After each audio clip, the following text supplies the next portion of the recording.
Bu hikaye Aurora Animated kanalına aittir. Onlara lütfen abone olun.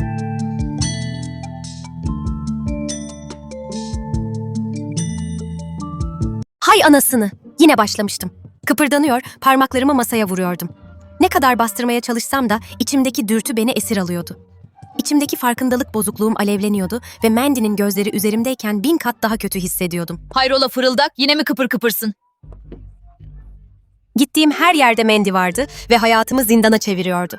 Benim hayatımı mahvetmek için yaşıyor gibiydi. Benden neden nefret ettiğini hiç anlamadım. Ama artık bundan kurtulmayacaktı. Neden hep benimle uğraşıyorsun? Ne bileyim, belki de yüzünü sevmiyorumdur.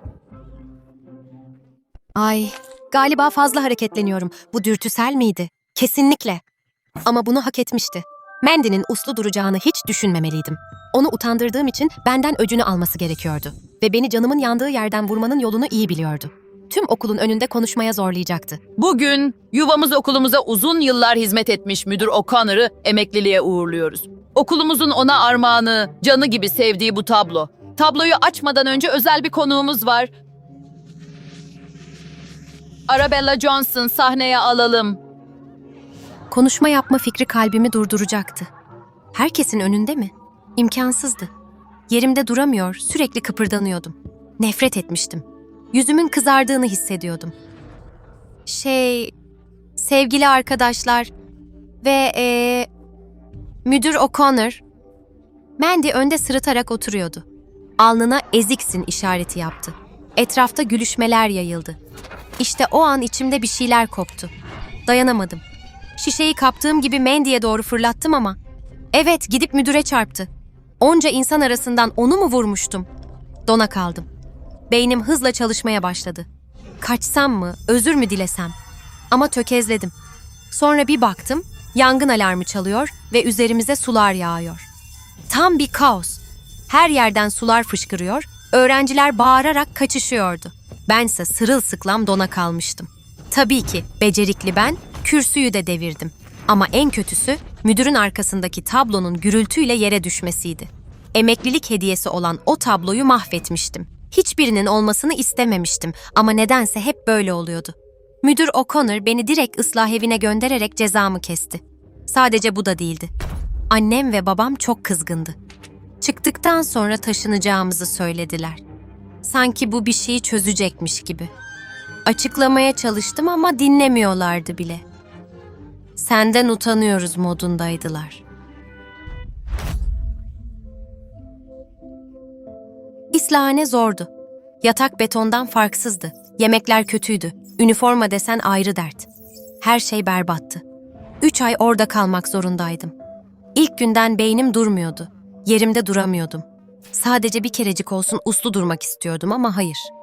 Yine bela geliyor.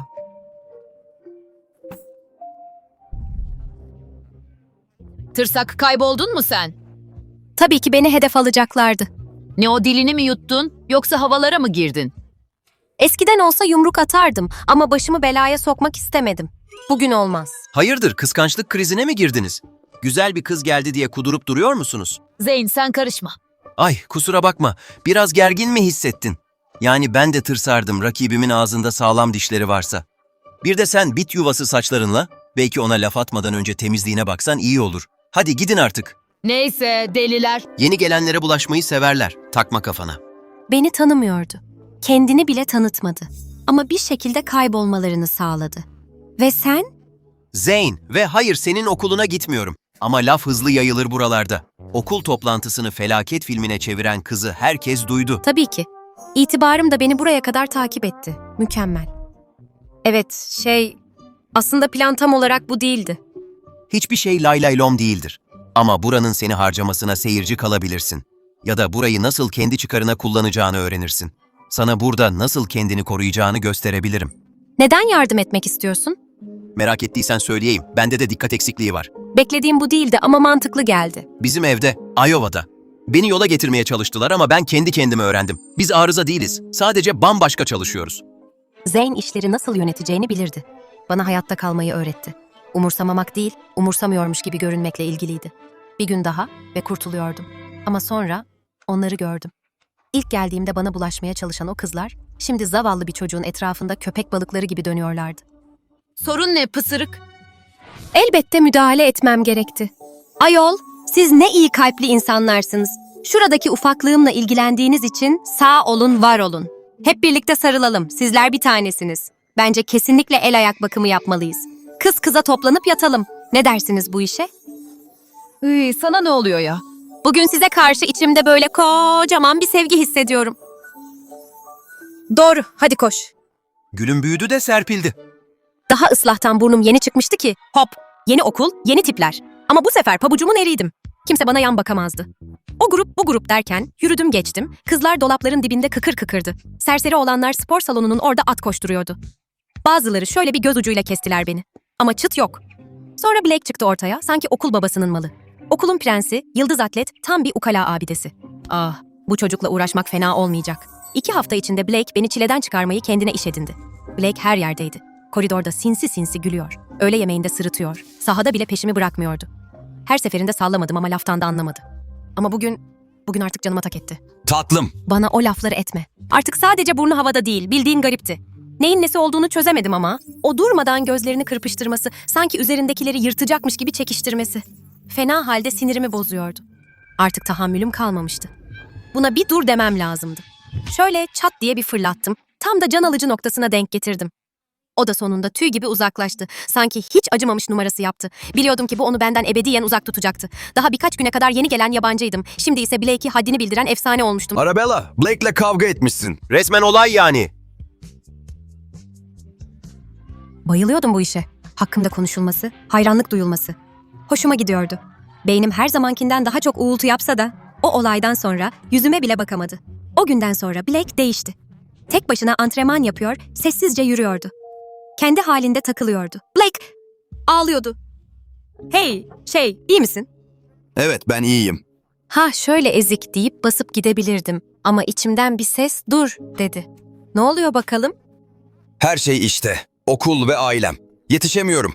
Kafam karma karışık. Her şeyi elime yüzüme bulaştırıyorum. Bekle, söylediğiniz sandığım şeyi mi söylüyordu? Dikkat eksikliğim var. Yıllardır bununla uğraşıyorum ama kimse anlamıyor. Ne ailem ne de öğretmenlerim. Sadece sorunlu olduğumu düşünüyorlar. Aynen bende de var o illet. Bunca zamandır kıl kapıyordum herife. Meğer o da benim gibi aynı dertten muzdaripmiş. He ya, bilirim o hissi. Sanki kafanın içi 100 tane kanalı olan bir televizyon gibi sen de hepsine birden yetişmeye çalışıyorsun. Sen de mi? Evet, kulübe hoş geldin. O günden sonra aramızda bir şeyler değişti. O çekilmez herif gitmiş, yerine sanki can ciğer kuzu sarması olmuştuk. Yavaş yavaş kalbim Blake için atmaya başladı. Sonunda o beklenen an geldi. Blake bana yemeğe çıkmayı teklif etti. İçten içe okulun meşhur balosuna da davet etmesini umuyordum. Mutluluktan havalara uçuyordum. Ama sonra bir gariplik sezdim. Sürekli telefonunu kurcalıyor, sanki birinden haber bekliyordu. Ve o anda Mandy teşrif etti. Topuklu ayakkabıları sanki bütün okul onun tapulu malıymış gibi tak tak vuruyordu. Kalbim gümbür gümbür atmaya başladı. O anları kayda almış. Benim o kepaze halimi. Şimdi de herkes kahkahalarla gülüyor, o en büyük rezilliğimi tekrar tekrar izliyorlardı. Gözlerim Blake'in gözleriyle buluştu. Ama o hiçbir şey demedi. Sadece sahte bir gülümsemeyle yere baktı. Blake demedi mi sana? Blake benim sevgilim. Uzak mesafe bilirsin. Ama okuluna Arabella Johnson'ın geldiğini duyunca dayanamadım, seninle biraz eğlenmek istedim. Bekle, Blake ve Mandy mi? Bu olamaz.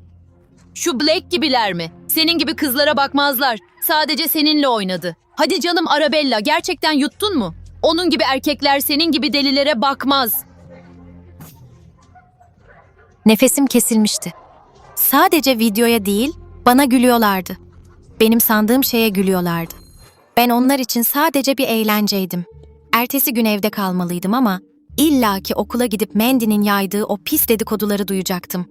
Duydun mu? Feci işlere bulaşmış da çocuk cezaevini boylamış. Yok canım. Duydum ki biraz başı belaya girmiş. Hepsi o. Belki bir çeteyle falan takılıyordur. Hani böyle kötü arkadaş ortamına düşmüş gibi bir şey. Duydun mu? Müdüre sandalye fırlatmış. Adam ölmüş. Katil de olmuş yani. Ne yalan ama müdür O'Connor gayet iyiydi. Evet. Sürekli zıplayıp duruyor sanki çatlayacak. Bana ters bir hava veriyor.